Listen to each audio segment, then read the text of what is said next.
Picture this. A 17-year-old girl sits alone in the corner of the cafeteria, quietly eating her sandwich while three guys twice her size circle her table like sharks sensing blood in the water.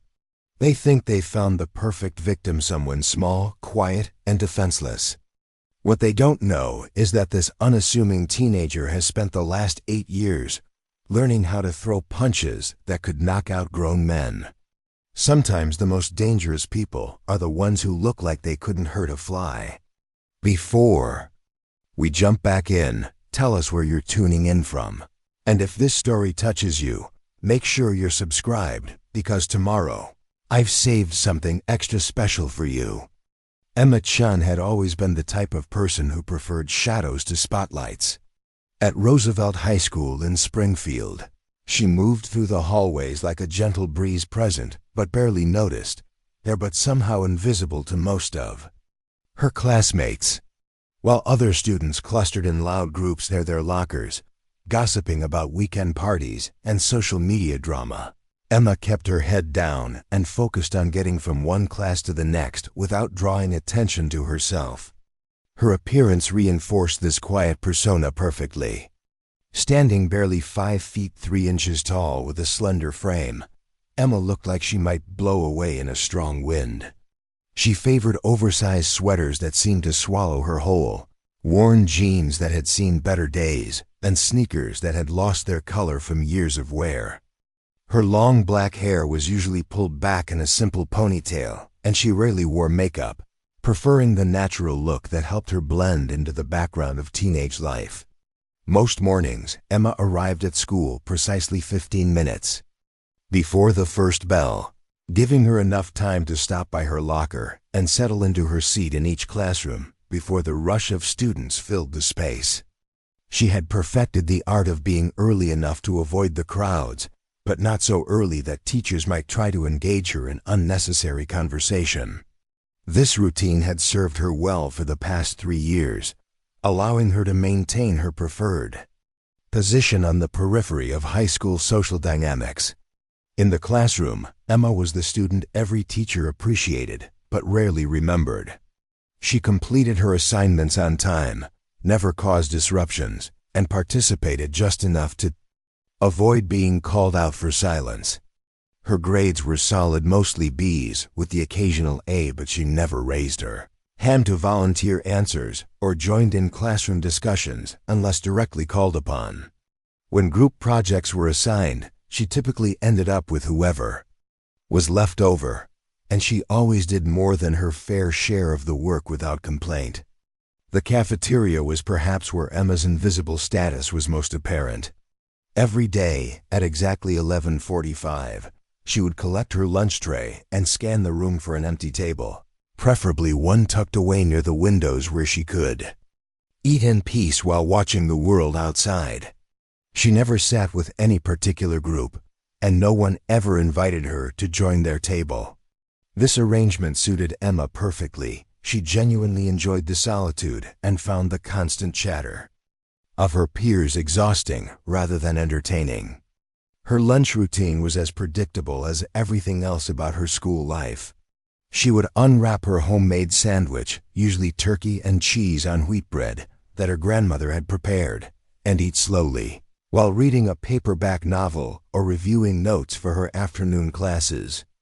Occasionally, she would glance up to observe the social dynamics playing out around her, watching as couples held hands across tables, friends shared gossip in hushed whispers, and the popular crowd performed their daily theater of teenage hierarchy.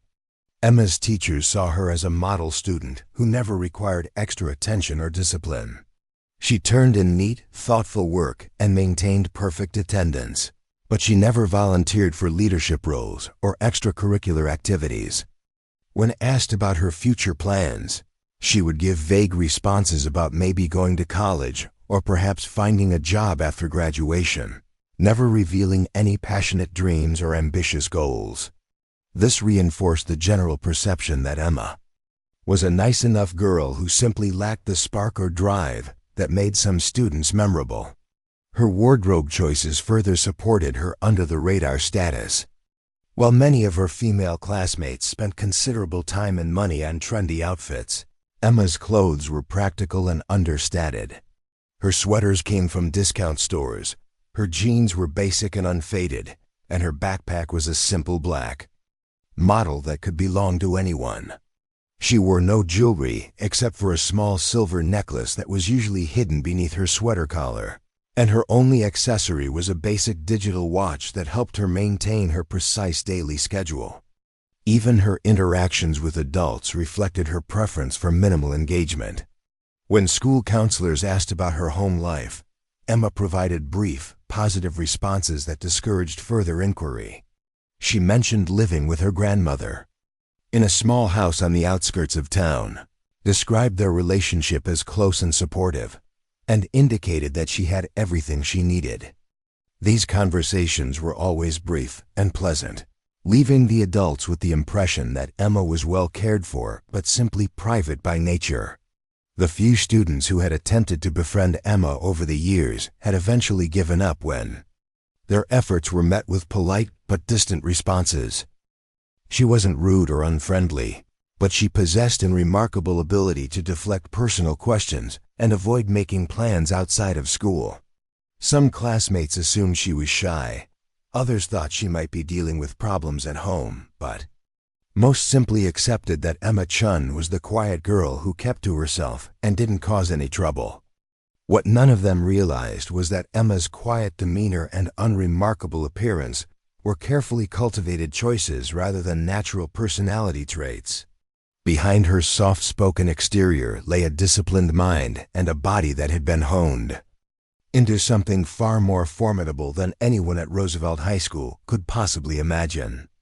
Every day after school, while her classmates headed home to scroll through social media or hang out at the local mall, Emma Chun disappeared into a world that would have shocked anyone who thought they knew her. Roosevelt High School sat like a tired brick monument in the heart of Springfield, its three-story structure weathered by decades of teenage energy and small-town dreams. The building had been constructed in the 1970s with the optimistic belief that education could lift this modest suburban community into something greater. And while those grand aspirations had settled into more realistic expectations over the years, the school still served its purpose as the central gathering place for the town's youth. The hallways stretched in predictable patterns, lined with metal lockers that had been painted and repainted so many times that layers of institutional green and beige created an oddly textured surface. Fluorescent lights hummed overhead, casting their familiar harsh glow on worn linoleum floors that had witnessed countless footsteps, spilled drinks, and the occasional dramatic teenage breakdown. Motivational posters featuring stock photos of diverse young people, accompanied by inspiring quotes about perseverance and success, dotted the walls, their edges curling slightly with age and indifference. Ms. Rodriguez had been teaching English at Roosevelt for 12 years, long enough to recognize the patterns that emerged each semester among her students. She could spot the natural leaders within the first week, identify the class clowns by their second inappropriate comment, and pinpoint the struggling students who would need extra attention before their first failed assignment. In all her years of teaching, she had developed a particular fondness for students like Emma Chun, the quiet ones who did their work without fanfare and never contributed to the chaos that seemed to follow teenagers wherever they gathered. During fourth period American literature, Ms. Rodriguez would scan her classroom of 28 students and find Emma sitting in her preferred spot, 3 rows back from the front, positioned perfectly to avoid both the front row overachievers and the back row troublemakers.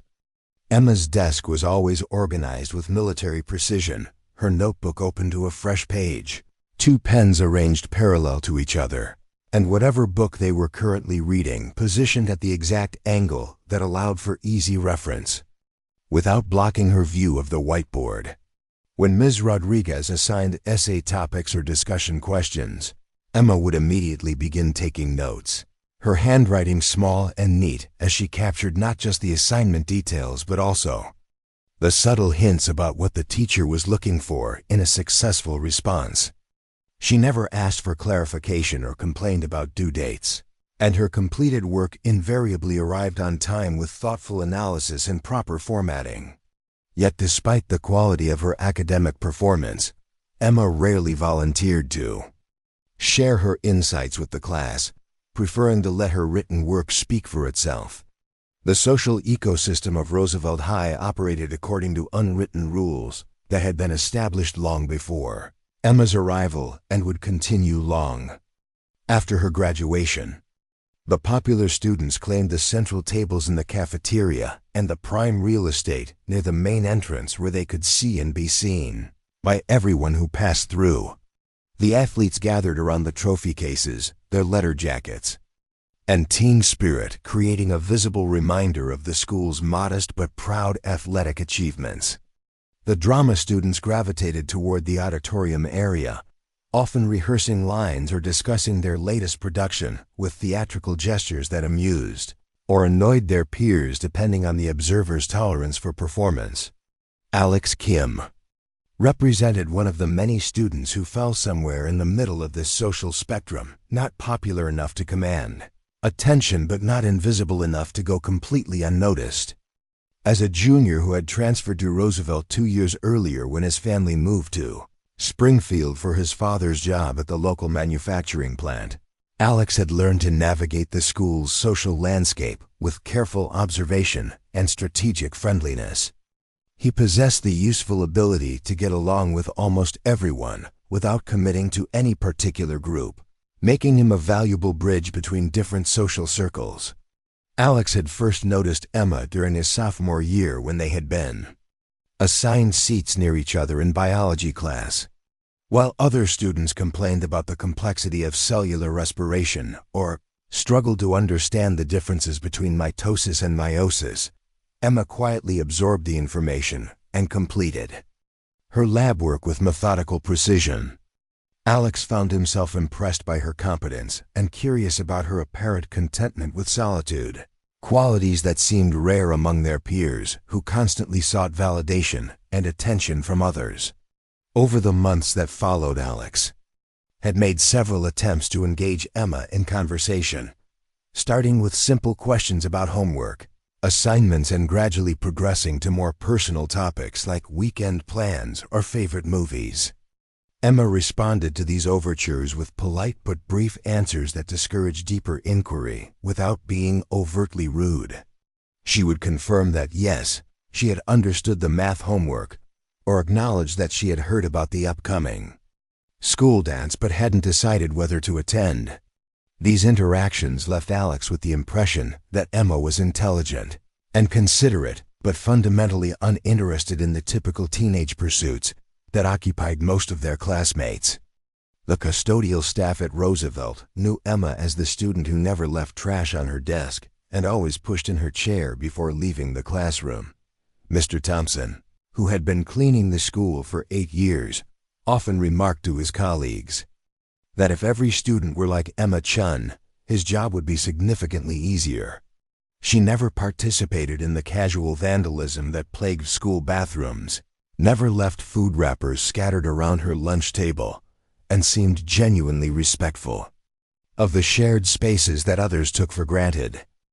Preparing and narrating this story took us a lot of time, so if you are enjoying it, subscribe to our channel. It means a lot to us. Now back to the story. Coach Stevens, who taught physical education and oversaw the school's modest fitness facilities, had Emma in his second period class where her approach to exercise mirrored her academic strategy of competent participation without drawing attention. She completed every required activity, running laps around the gymnasium, participating in team sports, and performing the basic strength training exercises that were part of the curriculum. However, she never displayed any particular athletic enthusiasm or ability that would suggest hidden talents or interests in competitive sports. During volleyball units, Emma would serve the ball adequately and make reasonable attempts to return shots that came her way, but she never spiked aggressively or dove for saves that might showcase exceptional coordination. In basketball, she dribbled competently, and could make basic shots when undefended. But she never dominated play or demonstrated the kind of court awareness that marked natural athletes. Her performance in track and field events fell solidly in the middle range, not fast enough to draw attention from coaches looking for new talent, but not slow enough to require special encouragement or modified expectations. The school librarian, Mrs. Patterson, knew Emma as a reliable patron who checked out books regularly and always returned them in perfect condition before the due date. Emma's reading choices revealed a preference for classic literature and contemporary fiction over the romance novels and fantasy series that many of her female classmates favored. She would often spend her study hall periods in the library, not because she needed help with research projects, but because she genuinely enjoyed the quiet atmosphere and the opportunity to read without interruption. Tyler Brooks commanded attention.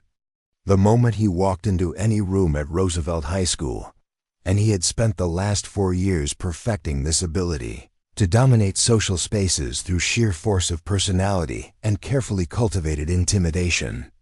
Standing 6 feet tall with the broad shoulders that came from 3 years of varsity football, Tyler possessed the kind of physical presence that made other students automatically step aside when he moved through the crowded hallways. His blonde hair was always styled with precision, his clothes were name brand and expensive, and he wore the confidence of someone who had never seriously questioned his place at the top of the teenage food chain. Tyler's family had money, the kind of generational wealth that separated certain families in Springfield from the working-class majority, who struggled to make ends meet each month. His father owned the largest car dealership in the county, and his mother served on the school board, giving Tyler a sense of untouchability that had been reinforced throughout his educational career. Teachers were reluctant to discipline him too harshly, knowing that his parents could make their professional lives difficult with a few well-placed phone calls or complaints to the administration. This protection had allowed Tyler to develop increasingly aggressive behaviors without facing meaningful consequences. The football team had provided Tyler with both a legitimate outlet for his physical aggression and a ready-made group of followers who looked up to him as their natural leader. His position as starting linebacker meant that younger players deferred to his judgment both on and off the field, and his success in athletics had earned him the admiration of students who valued sports achievements above academic accomplishments. Tyler had learned to leverage this social capital into influence that extended far beyond the locker room, using his status to settle disputes, broker social arrangements, and enforce his own version of justice within the student body. Jake Martinez had attached himself to Tyler's inner circle during their sophomore year, recognizing that association with the school's alpha male offered protection and status that he could never achieve on his own merit. Jake stood several inches shorter than Tyler, but compensated for his lack of imposing stature with an aggressive personality and a mean streak that made him useful as Tyler's primary enforcer.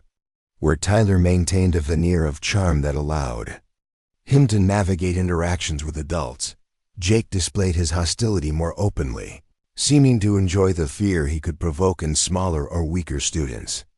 Jake's background differed significantly from Tyler's privileged upbringing. His family lived in one of Springfield's older neighborhoods, where houses were smaller and yards were cluttered with broken cars and neglected maintenance projects. His father worked long hours at the manufacturing plant, and his mother cleaned offices at night to supplement their income, leaving Jake with minimal supervision and considerable resentment about his family's financial struggles. This economic insecurity had taught Jake to view the world as a competition, where taking what you wanted was preferable to asking for what you needed. The third member of this trio, Connor Walsh, served as both comic relief and intelligence gatherer, using his natural sociability to collect information about potential targets while maintaining enough plausible deniability to avoid serious trouble when their activities attracted adult attention. Connor possessed the kind of easy smile and quick wit that made him genuinely likable, And he had discovered that people were willing to share personal information with him because he seemed harmless and trustworthy. This ability to gather gossip and identify vulnerabilities made him invaluable to Tyler's operations. Connor came from a middle-class family that fell somewhere between Tyler's wealth and Jake's poverty, giving him the perspective to understand both extremes while belonging fully to neither. His parents were decent people who worked ordinary jobs and expected their son to follow a similar path of modest achievement and responsible behavior. They had no idea that Connor spent his school days helping to orchestrate campaigns of psychological warfare against classmates who had done nothing more than exist in ways that Tyler found objectionable or amusing. The three had developed their predatory partnership through a combination of shared classes, athletic activities, and a mutual recognition that they could accomplish more together than any of them could manage individually. Tyler provided the physical intimidation and social protection. Jake supplied the willingness to escalate situations beyond what most teenagers would consider reasonable, and Connor contributed the strategic planning and social intelligence that allowed them to target victims effectively while avoiding serious consequences. Their hunting patterns had evolved over several years of experience, and they had learned to identify the types of students who made ideal targets for their entertainment. They preferred victims who seemed isolated from protective social networks, students whose parents were unlikely to complain effectively to school authorities, and individuals whose personalities suggested they would suffer in silence rather than fight back or seek help. Shy students, transfer students, those from obviously poor families, and anyone who displayed obvious insecurities became potential candidates for their attention. The group's methods varied depending on their mood and the specific vulnerabilities they detected in their chosen targets. Sometimes they engaged in sustained campaigns of verbal harassment, creating cruel nicknames that would spread throughout the school and following victims from class to class with a steady stream of insults and threats. Other times they preferred more direct physical intimidation, cornering students in isolated areas like empty stairwells or unused classrooms, where they could push boundaries without witnessing eyes to document their behavior. Property destruction represented another favorite tactic, allowing them to inflict significant distress while maintaining enough ambiguity about responsibility to avoid definitive punishment. Damaged textbooks, vandalized lockers, and mysteriously missing homework assignments could devastate a victim's academic performance and emotional well-being without providing clear evidence of deliberate sabotage. They had learned that many of their targets would rather absorb the consequences of these attacks than risk the escalation that might result from reporting the incidents to authorities. Financial extortion had become increasingly common in their repertoire, partly because it provided them with spending money and partly because it established a clear power dynamic that satisfied their need for dominance. They had discovered that many students would hand over lunch money, allowances, or small amounts stolen from their parents rather than endure the physical and social consequences of resistance. This created ongoing revenue streams that could last for months while simultaneously reinforcing their victims' sense of helplessness and isolation. The administration at Roosevelt High remained largely unaware of the extent of Tyler's group's activities, partly because the three had learned to operate below the radar of adult supervision, and partly because their victims rarely reported incidents with enough detail to prompt serious investigations.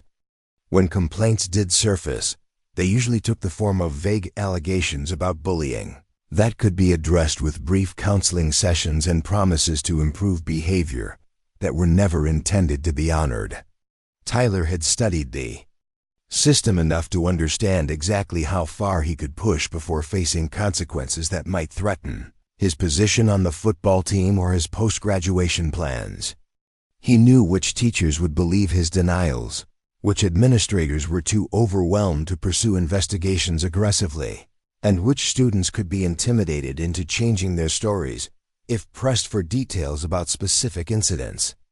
The first time Tyler Brooks truly noticed Emma Chun was during a particularly mundane Tuesday morning in early October, when the autumn air had turned crisp enough to make students huddle closer together in the hallways, and the football season was reaching its peak intensity. Tyler had been walking toward his second period chemistry class with his usual entourage, when something about the quiet girl sitting alone near the water fountain caught his attention in a way that would prove unfortunate for everyone involved. Emma was reading a paperback novel while eating an apple, completely absorbed in whatever story had captured her imagination, oblivious to the stream of students flowing around her like water around a stone. Her concentration was so complete that she remained unaware of Tyler's approach until his shadow fell across her book, forcing her to look up with the slightly confused expression of someone being pulled from one world into another. Tyler found himself studying her face with the predatory interest of someone who had learned to read weakness in others, the way some people read weather patterns or stock market trends. Emma's immediate response to his unexpected presence told him everything he needed to know about her potential as a target. She didn't meet his eyes directly, instead looking somewhere around his shoulder with the uncomfortable body language of someone who hoped the interaction would end quickly and without incident. What struck Tyler most was how Emma seemed to shrink into herself when confronted with his attention, her shoulders drawing inward and her grip tightening on her book as if it could serve as both shield and anchor. This physical reaction triggered something in Tyler's brain that recognized opportunity the way a shark recognizes blood in the water. Here was someone who clearly preferred to avoid confrontation, someone who would likely endure significant discomfort rather than create a scene that might draw unwanted attention from authority figures. Jake Martinez positioned himself at Tyler's left shoulder, his presence adding another layer of intimidation to what had begun as a casual observation. Jake possessed an uncanny ability to sense when Tyler's interest had been piqued by a potential victim, and his own predatory instincts had been sharpened by years of practice in reading social dynamics and identifying vulnerable targets. He studied Emma's nervous energy and defensive posture with the clinical detachment of someone evaluating livestock at an auction. Connor Walsh completed the triangle of intimidation by moving to Tyler's right, his positioning calculated to block Emma's most obvious escape routes should she decide to flee rather than endure whatever was about to unfold. Connor's smile carried just enough warmth to confuse observers who might be watching from a distance, creating the illusion of a friendly conversation, while the reality was something far more sinister.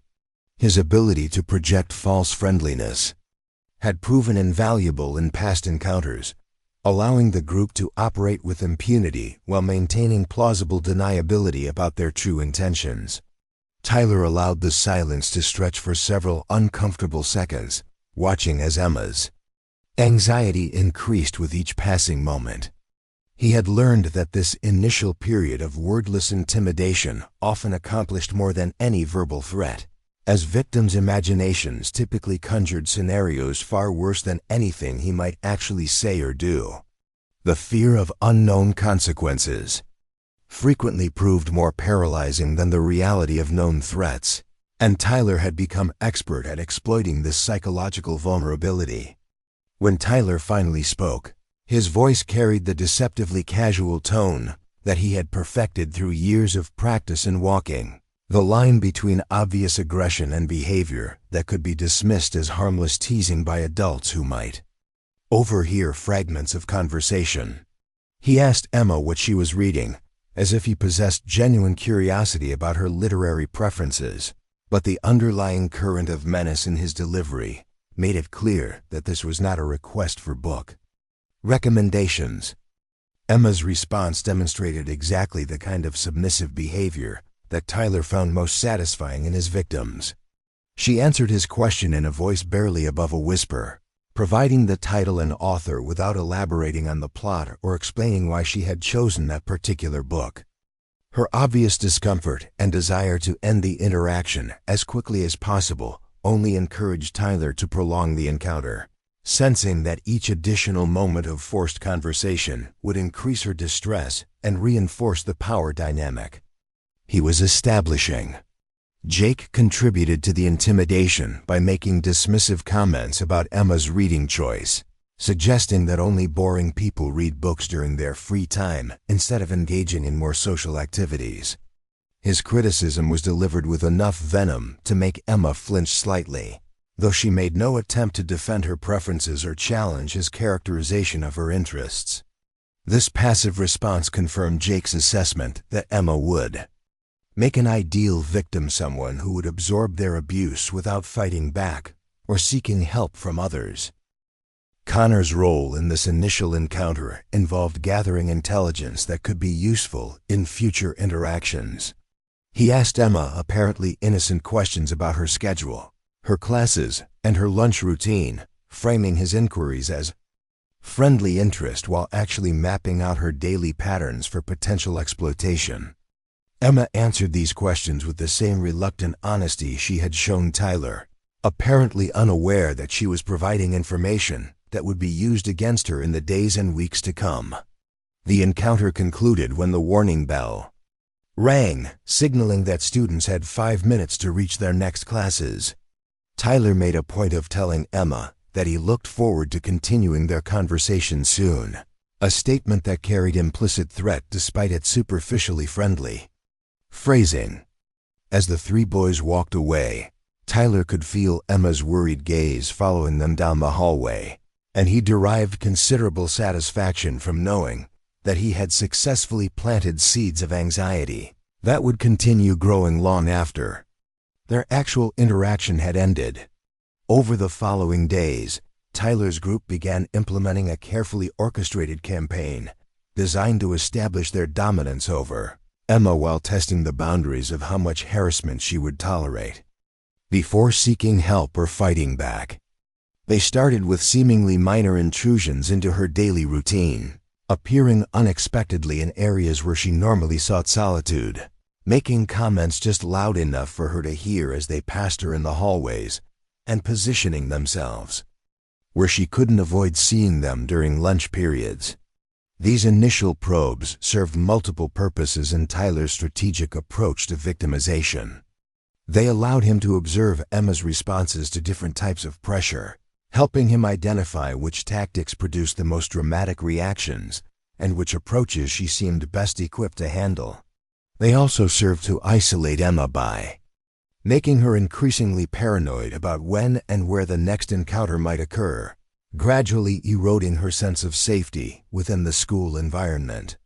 Emma's reactions to these early provocations confirmed Tyler's initial assessment of her character. Rather than confronting the boys directly or reporting their behavior to teachers, she adapted her routines to minimize contact with them, changing her usual routes between classes and finding new places to spend her free time. This avoidance behavior, while rational from Emma's perspective, actually encouraged Tyler to escalate his campaign by demonstrating that she preferred retreat to resistance. The psychological pressure began accumulating in ways that affected Emma's academic performance and general well-being, though these changes were subtle enough to escape notice from the adults in her life. She became more withdrawn during class discussions, less likely to volunteer answers even when she knew the material, and increasingly anxious about arriving at school each morning.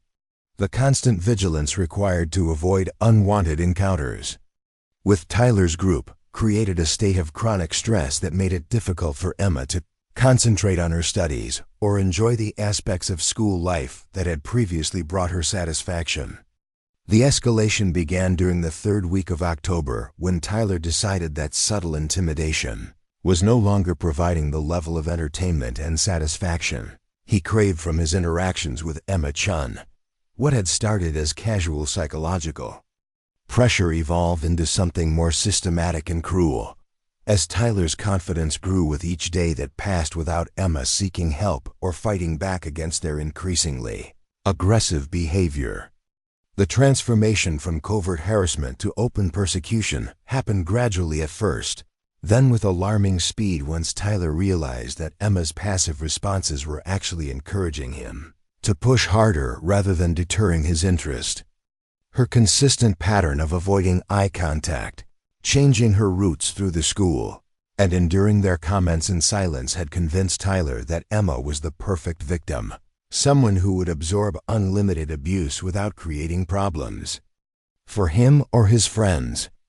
During fourth period on a particularly cold Wednesday morning, Tyler made his first move toward public humiliation when he noticed Emma walking alone toward her locker between classes.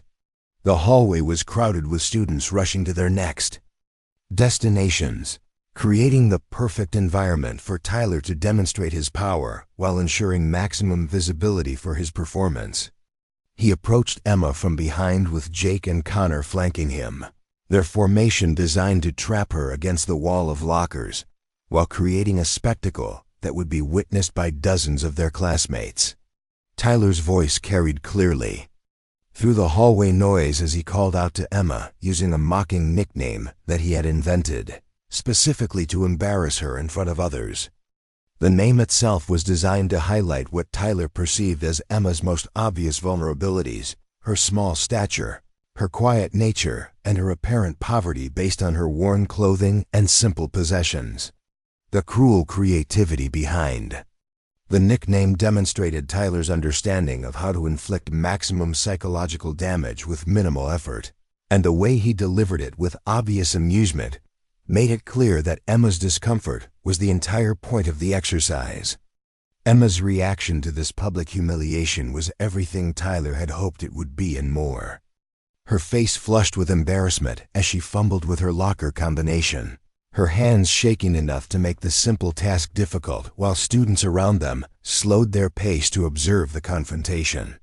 Some classmates looked uncomfortable witnessing Emma's distress, but none intervened on her behalf, either because they feared becoming Tyler's next target or because they had been conditioned to view such interactions as normal teenage behavior that didn't warrant adult intervention. Jake seized the opportunity to demonstrate his own creativity in the art of public humiliation by making loud observations about Emma's appearance and possessions that were clearly intended to invite others to join in the mockery. He commented on her obviously second-hand clothes, her battered backpack, and her general inability to meet the social standards that he and his friends took for granted.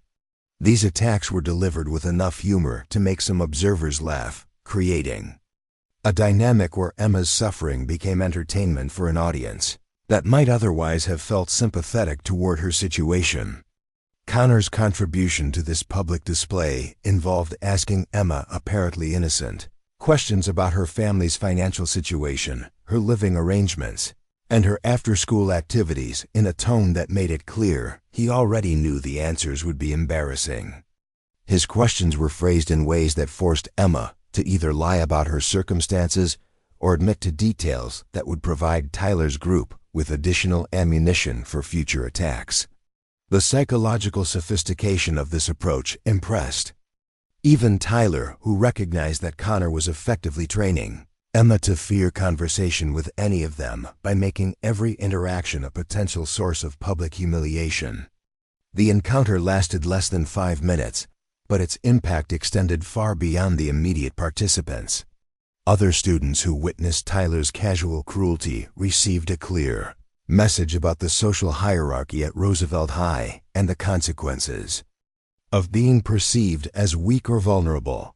Emma's obvious distress and inability to defend herself effectively served as a warning to anyone else who might be tempted to cross Tyler or his friends, while also establishing Emma as a designated victim whose suffering was somehow acceptable or even amusing to their classmates.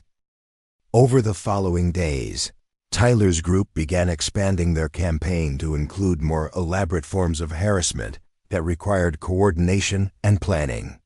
They started following Emma to different areas of the school, appearing wherever she tried to find solitude and making it clear that she had no safe spaces where she could escape their attention.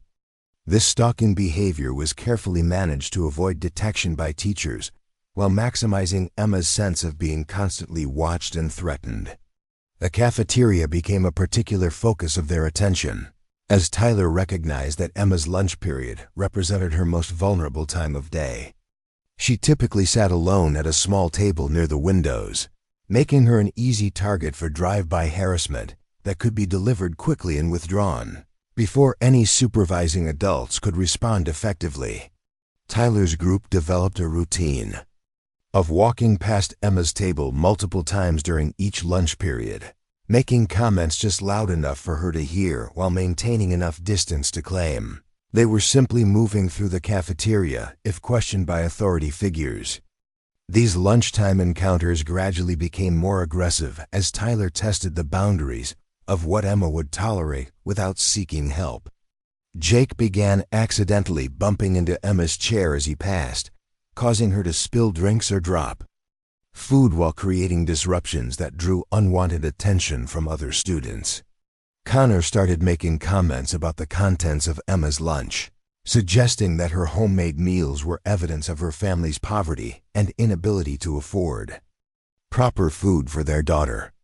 The psychological pressure created by this constant surveillance began affecting Emma's behavior in ways that were noticeable to anyone who cared to pay attention. She started eating lunch more quickly, rushing through her meal in an obvious attempt to minimize the time she spent exposed in the cafeteria. Her posture became increasingly defensive, with her shoulders hunched forward and her head down as she tried to make herself as small and inconspicuous as possible. These physical manifestations of stress only encouraged Tyler's group to increase their efforts, as Emma's obvious discomfort provided them with clear evidence that their tactics were achieving the desired effect. The escalation reached a new level when Tyler decided to involve Emma's personal property in their harassment campaign. During a carefully planned operation, Connor distracted Emma by asking her about homework while Tyler and Jake rifled through her backpack, removing items and examining them for potential sources of embarrassment. They discovered that Emma carried very few personal possessions: her textbooks, basic school supplies, a worn wallet with minimal contents, and a small notebook that appeared to contain personal writing. Tyler's examination of Emma's belongings revealed details about her life that he immediately recognized as valuable intelligence for future attacks. Her wallet contained a library card, a student ID, and exactly $7 in cash apparently. Her lunch money for the week carefully rationed to last until Friday. The small amount of money confirmed Tyler's assumptions about Emma's family's financial situation, while also presenting him with a concrete target for future extortion attempts that would combine financial gain with psychological domination. The notebook proved even more valuable from Tyler's perspective, as it contained what appeared to be personal reflections, poetry, and fragments of creative writing that revealed Emma's inner thoughts and feelings. Tyler quickly photographed several pages with his phone before returning the notebook to Emma's backpack, ensuring that he would have ammunition for future psychological attacks while maintaining plausible deniability about having violated her privacy.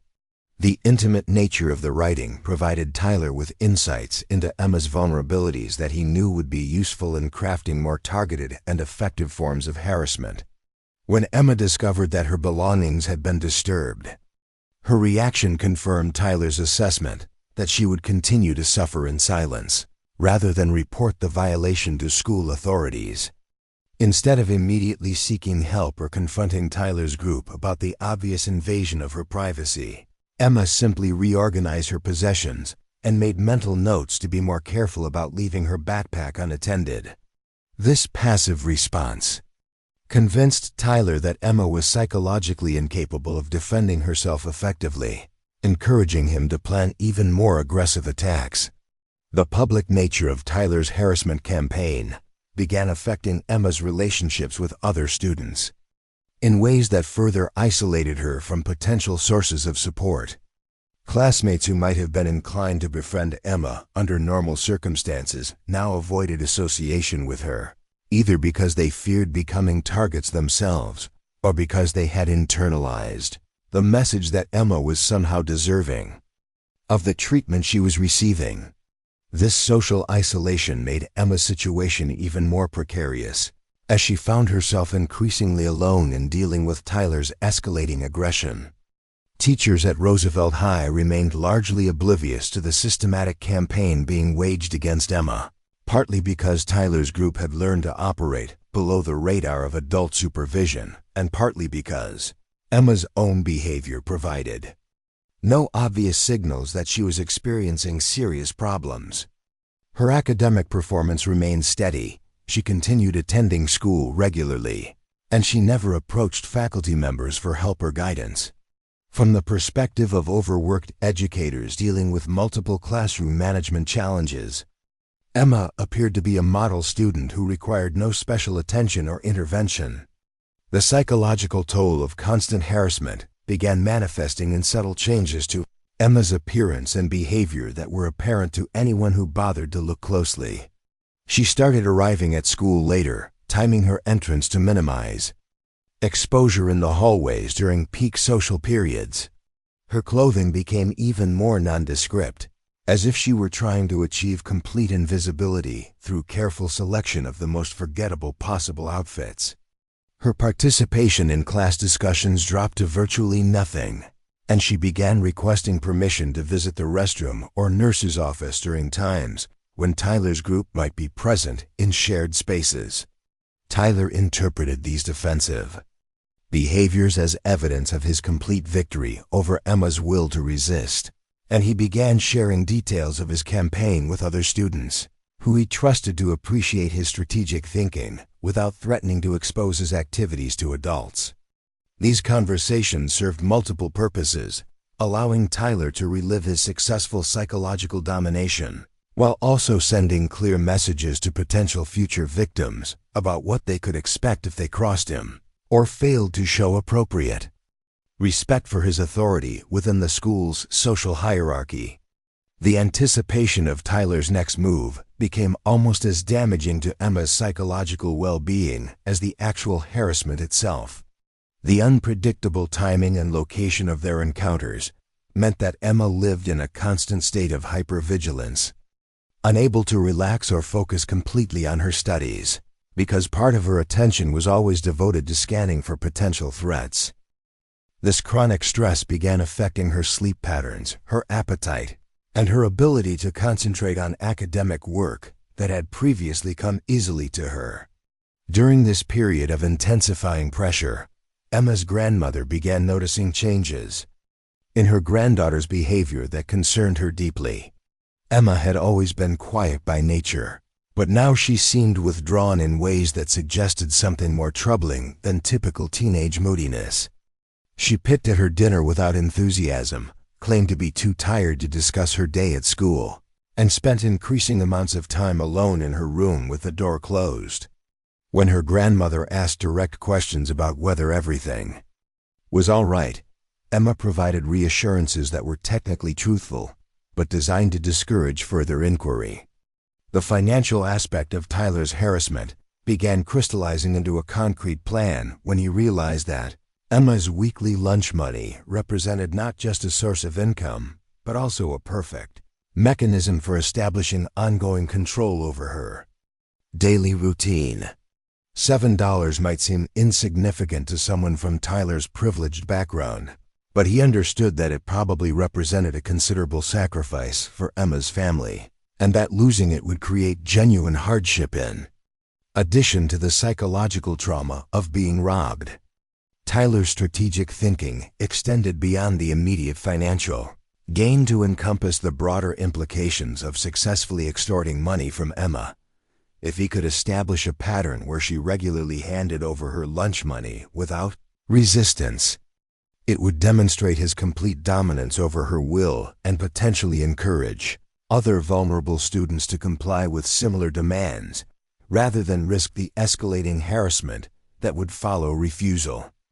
The psychological precedent established by successful extortion would make it easier for Tyler to target additional victims in the future. The planning phase of Tyler's financial assault involved careful observation of Emma's daily routines to Identify the optimal time and location for making his demand. He needed a situation where Emma would be isolated enough to prevent interference from other students or teachers, but public enough that word of his successful extortion would spread among his peers and enhance his reputation for getting what he wanted through intimidation.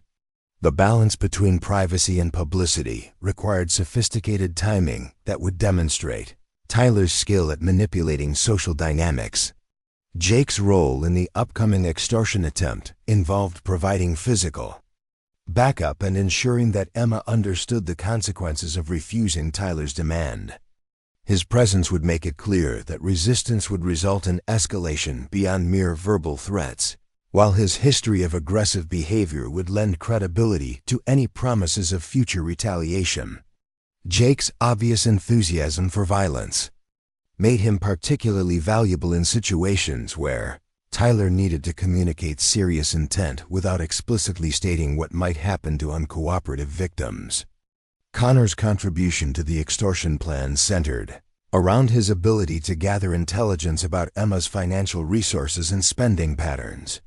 He had observed that Emma brought exactly the same amount of money each week, suggesting that her lunch budget was carefully calculated rather than flexible. This knowledge would allow Tyler to demand the maximum amount possible without pushing Emma toward desperation that might force her to seek adult intervention. Connor's social skills would also be useful in spreading word of Tyler's successful extortion among their classmates.